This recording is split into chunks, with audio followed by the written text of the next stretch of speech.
that celebrates new book releases and the authors that created them. Now, let's take off with your host, Grace Sammon. This is Launchpad. Welcome to episode 39 with Alicia Blando, Liz Kinchen, Linda Joy Myers, and Menah Pratt. I'm so excited to share with you today that these authors, all from She Writes Press, headed by Brooke Warner, are going to share some amazing stories today. They're going to share deliciously haunted memoirs, novels focused on spiritual and psychological healing, identity and ingenuity, astrology and the power to map your life, and genre-bending stories about being fierce and fearless. So if you're joining us live, please add comments, ask questions. On behalf of Mary Helen Sheriff, the author marketing coach, and myself, we're so glad that you could join us here on Launchpad.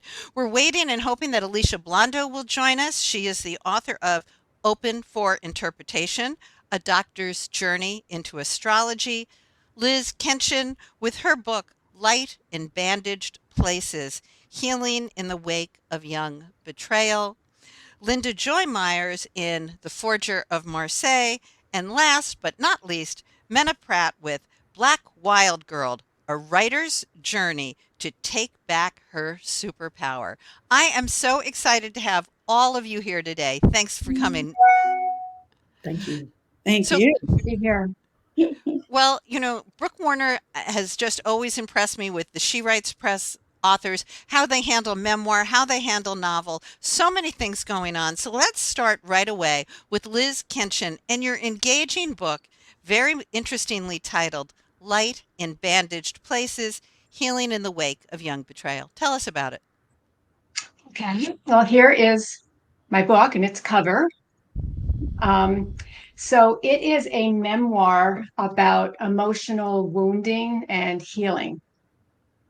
So when I was a teenager, starting in junior high school, I had a 5-year secret relationship with a teacher, a man twice my age, who is married with children.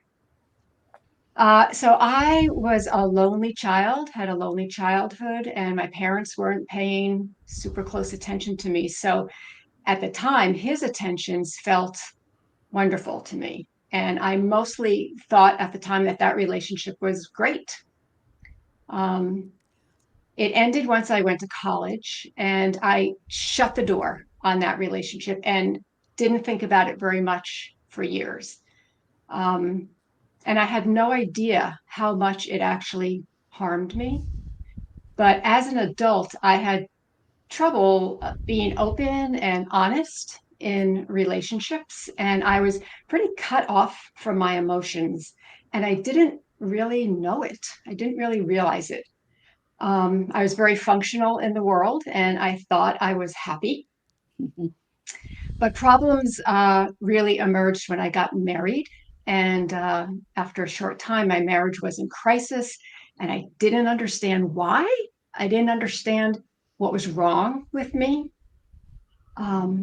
And then in my 40s, an event happened that made me realize for the first time that that teenage relationship wasn't love as I had thought it was at the time. I never recognized it as anything abusive because he treated me kindly and repeatedly told me that he loved me, and I believed him. So several factors converged that helped in my healing. Notably, I had a wonderful therapist, and my meditation practice also helped me find a way to learn from the past and to heal from it. And I'm hoping my book can be helpful to other people. Thank you, Liz. And we want to hear more about that and that incredibly abusive relationship. Thank you. And Linda Joy Myers, no stranger to dealing with trauma and writing memoir. So, Linda, you have multiple books. You teach writing memoir, but today you're here to talk about The Forger of Marseille. Tell us about your book. All right. Well, here's my book, The Forger of Marseille. And you'll notice up in the very top corner, there's actually a document that is a real passport, because this book is about the rescue of people in the early part of the war, World War II in France. And I got involved in this, writing this book really kind of accidentally. I've written 2 memoirs. I teach memoir writing. I've been a therapist for 40 years. I really relate to what Liz is talking about also. And my fascination is, what happens to people who are, in danger, who, have to live through really terrible events. So, I've been reading about World War II since I grew up with my grandmother. She was a World War II buff, and we would watch documentaries together. And I just kept reading about World War II. But then I found out about this man named Varian Fry, an American, who came to France with $3,000 taped to his leg, with the mandate to rescue artists and intellectuals and journalists and politicians who were trapped in France because France fell so fast. And a lot of people had fled Germany and Austria and other countries to France. And so I thought, oh, that'd be a great story. But no, I'm memoirist. No, I don't know how to make things up. I mean, so it took a while. I kept reading Varian Fry's memoir called Surrender on Demand. And every time I would get these goosebumps all over me, I'd be like, wow, I mean, what's that about? So I did an investigative trip to France. And it wasn't until I stood on the border of France and Spain on the Pyrenees that I decided to write the book. And what happened there is I was on a road where Franco's refugees crawled in the wintertime to escape Franco into France, which is a whole other story I've been reading about.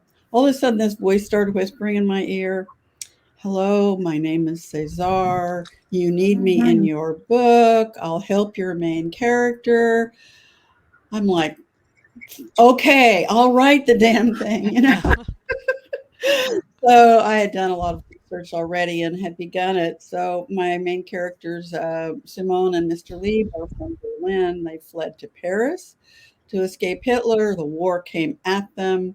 She meets Cesar in Paris at the Café de Flore, and they all, though, have to escape in the exodus to Marseille. And then they find out about the rescues, they get involved, they become forgers, and more excitement ensues. Oh, I'm breathless. Menah Pratt, tell us about Black Wild Girl, a writer's journey to take back her superpower. Well, thank you. Thank you for having me on the show. It's wonderful to be here with other women writers, so it's really an honor and privilege. Black Wild Girl, I guess I'll show my book as the others did. Please do. So this is the book, and this is a companion journal. So Wonderful. there's two books associated with it. So Black Wild Girl is based on 45 years of journals. So I've journaled since I was a small girl, and it's my journey from Black girlhood to Black womanhood in America. It's structured almost like a play with acts, stages, and scenes. So it's basically a 12-stage initiation journey of how I journey to recapture and reclaim my Black wild girl spirit.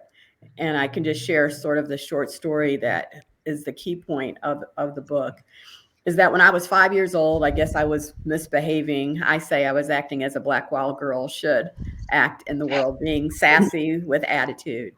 And my father from Sierra Leone in West Africa was upset with me and yelled at me. And I say he yelled so loud, it shattered my soul. It almost shattered my soul. And he said, "Who do you think you are?" And I responded, "Queen of Sheba." And so at 5, I claimed to be this ancient queen from the Bible, Ethiopia, Egypt. And so my parents told me that story, and they would laugh like, ha, ha, ha, like haughty or, hardy, one of the two, or maybe both, laughter. But I said, because the world is not ready for little girls, Black girls who think they are the Queen of Sheba, the world tries to silence them and says, you can't do, you can't be, no, no, no. And so this is my journey to get to the yes. Yes, I will speak out. Yes, I will say what I think. Yes, I will honor my own power and energy in the world. And so the book and the companion journal creates the opportunity for other women, people who read the book to begin their own journeys and to journal along with reflection questions as they read the book. Oh, Mm. I love that. And, I think many of us can reach back to a time where we were silenced, Mhm. whether it was Mhm. through abusive situations or a parent. But I'm so excited to hear your story as well. Alicia Blando could not be with us today. Her book is Open for Interpretation: A Doctor's Journey into Astrology. And in that book, she marries the Western side of medicine with the Eastern, and she learns all about astrology and mapping your own personal life. I'm hoping she'll be able to join us in a little while to talk more about her memoir.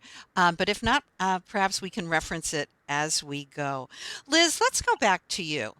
What made you stop the relationship as you set off to college? How did you have the strength to do that? That's a great question. It came from someplace in me. So I was the one who initiated ending it the summer of as I just graduated from high school. And, I was having headaches. I felt miserable. I felt guilty about, you know, having an affair with a married man. Um, and I just couldn't carry it anymore. And I hadn't told anybody. Um, and just the weight of the secrecy Mhm. just was making me ill. And you know, so it came from somewhere. I took a walk one day and just found myself crying underneath a tree, and the words came to me, "You must end this." Yes. And I screwed up my courage, and I did, and it did not go easily, Yeah. but it was over. Finding our words is so important. Menah, let's go back to you. You found your words even as a small child. Uh, At what point do you think you did embrace your superpower, or did you ever I let it go? I think I did let it go. And I think we learn to conform in certain ways. And we need that voice, Liz, that you heard. Like it's time to, I mean, we hear voices.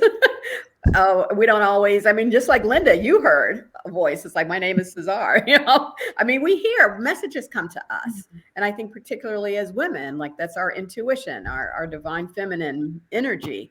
And we often ignore it. And I think the writing process, other practices allow us to tap in to that energy and to honor it and to validate it. And so I think for me, really the process of writing the book was how I kind of found and reclaimed that childhood energy. And I share in the book that after I had gone to a retreat center 5 years ago, took my journals, um, and transcribed a large part of the book. When I got back home, I just saw this picture of a little Black girl that was sitting on my dresser, and it was me. And I just don't think I ever saw it or paid attention. I was like, well, there she is. There's Black Wild Girl. So I think we have to have these experiences to remind us of our power and who we are in the world.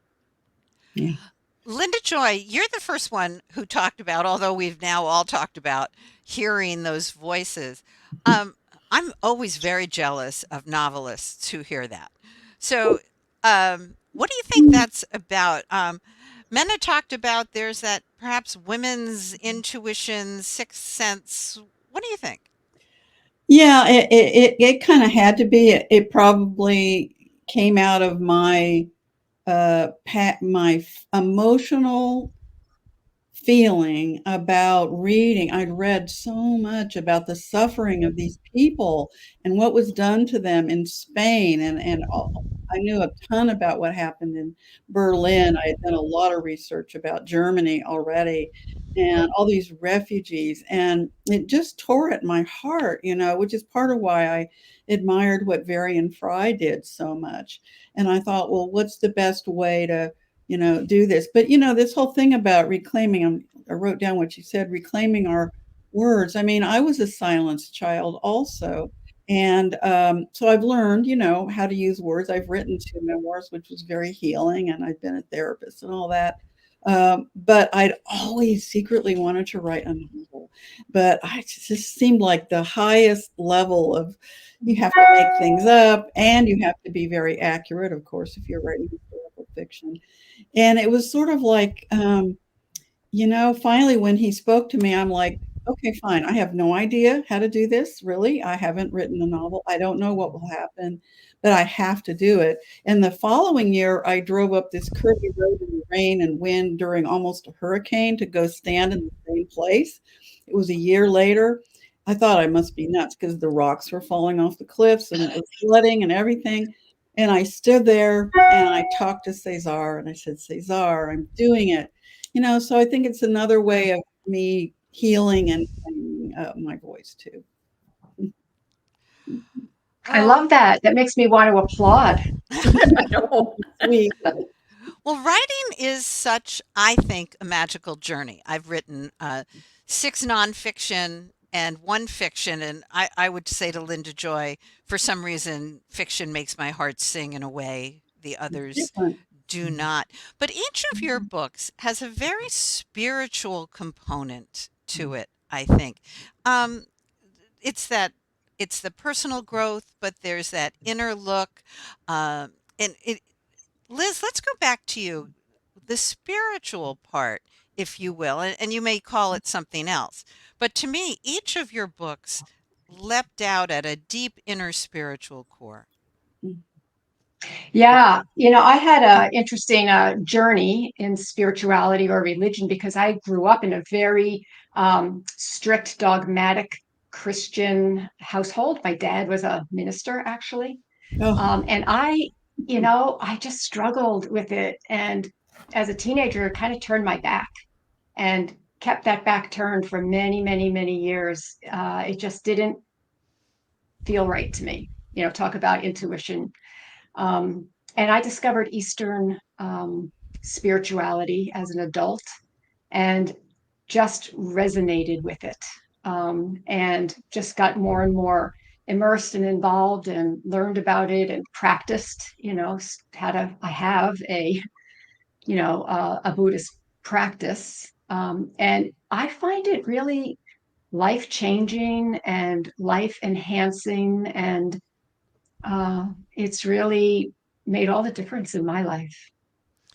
Yes, and Alicia Blando, who can't be with us today, in her book Open for Interpretations, a journey into astrology, she talks a lot about self-exploration and finding your true self. And Menah, pick up on that and the whole spiritual aspect, if you will. Yes, I think for me, my journey has always included a spiritual component.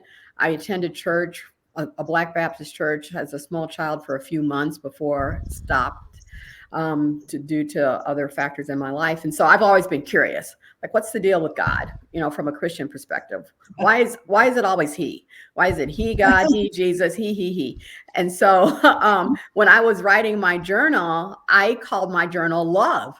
And I could write letters to love. And I knew that if I could call out and write to love instead of God or dear Jesus, that love was not going to judge me. Love was going to be affirming. Love was going to validate who I was. Whatever I said was going to be, non-confrontational. No one was going to speak back to me, but it was always going to be a place of affirmation. And for me, my journals, my whole entire life have been this place of affirmation, but places for me to honestly question, like, what the heck is this thing? Not that I ever intended those journals to be public. And so it's deeply emotional to know that very private writings from 8 years to 50 years are now in the public space. But hopefully it resonates with what other people maybe have been thinking that maybe they haven't written. But I think it's that writing from within is a deeply spiritual process. Yeah. Linda Joy, we're dancing around spirituality, which sometimes is religion and sometimes is not. In your novel, The Forger of Marseille, there's obviously a religious bent to it because of the persecution of the Jewish people. So talk a little bit maybe about both aspects of that in novel and in memoir.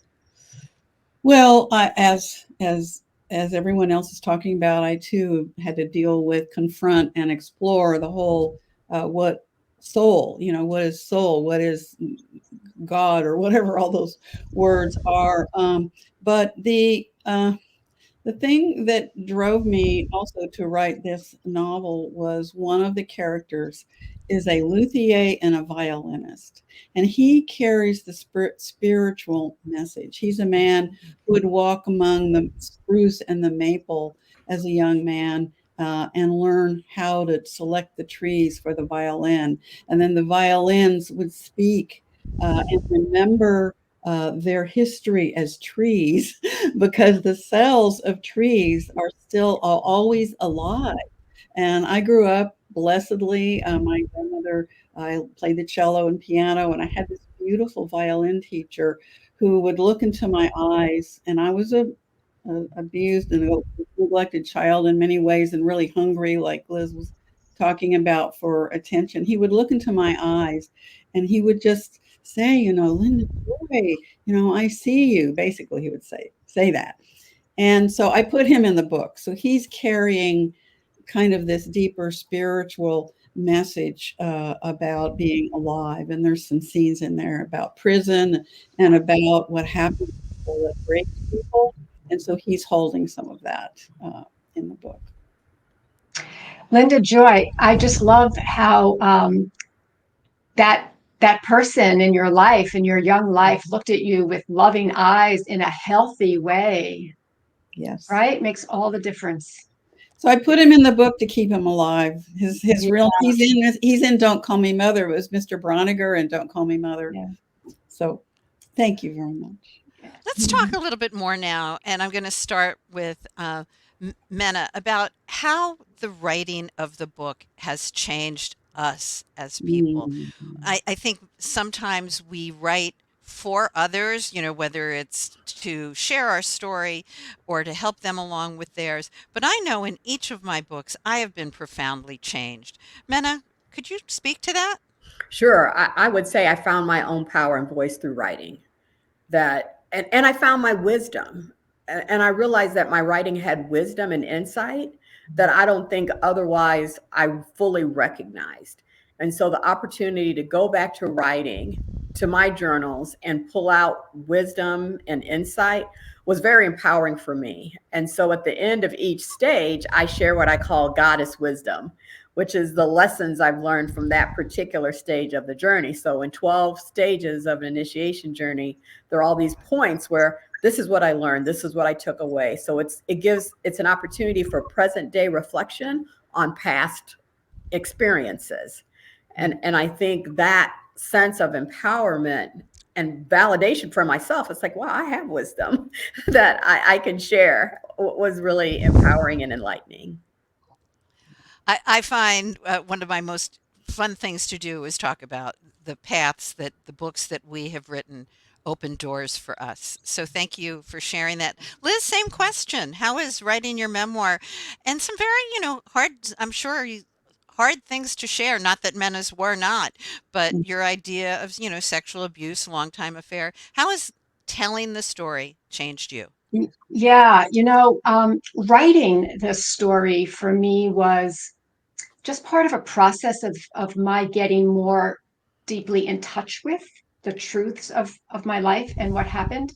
And I have to say that actually publishing this, is a very vulnerable act. And speaking about it, to groups of people, I'm compelled to do that because I would like to offer an opportunity for other people perhaps to be helped by my story.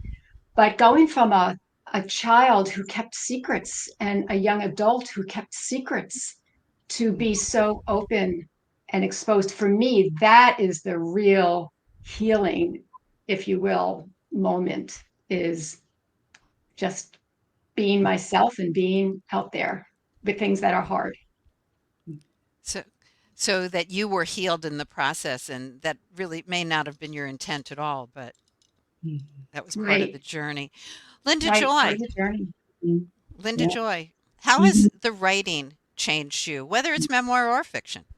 Well, man, putting your guts out there in public with the memoir is really something, and so I did that with Don't Call Me Mother, and then I wrote Song of the Plains to try to understand my grandmother and mother better, as women of their era. But I tell you, man, I was really put to the test with this this novel. I had to learn how to make things up.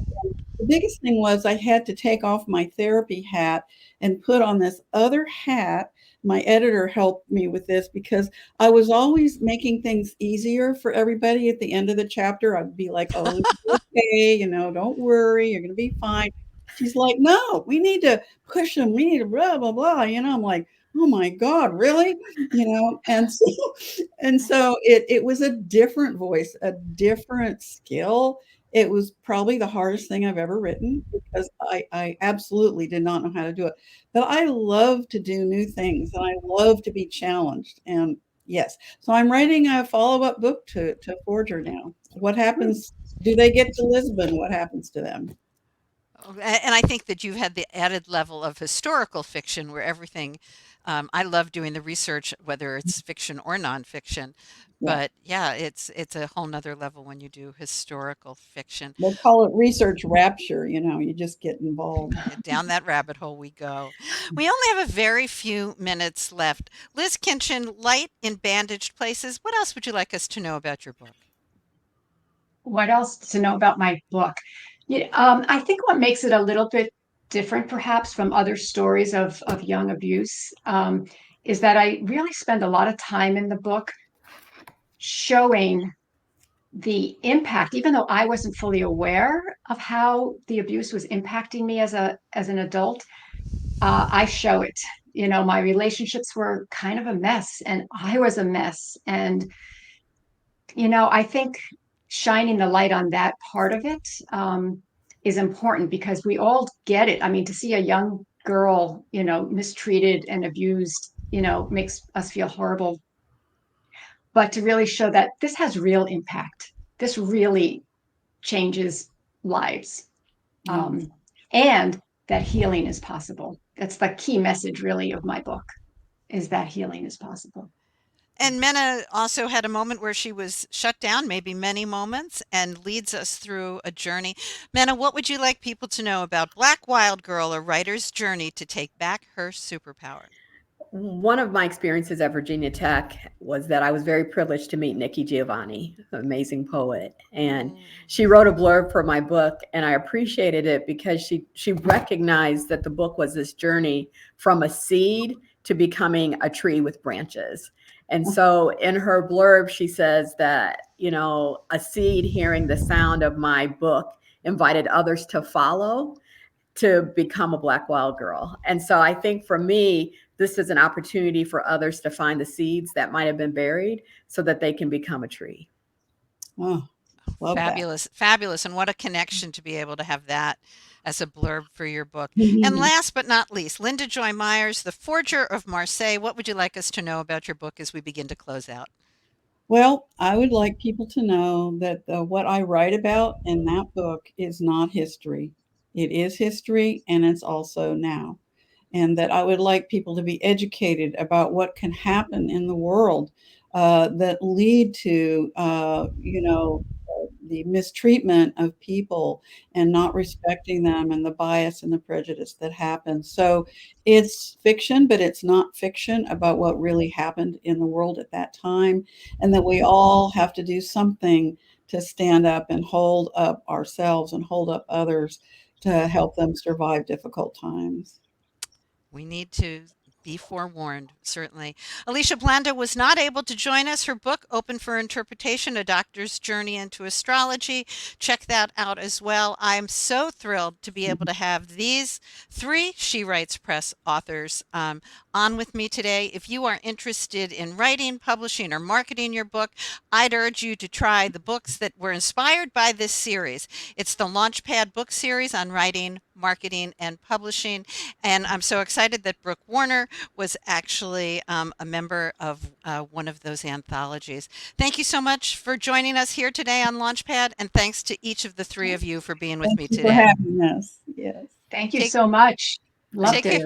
Take care, everyone. Stay tuned. This episode is copyrighted by Grace Sammon and Authors on the Air Global Radio Network. Thank you for visiting with us on Launchpad.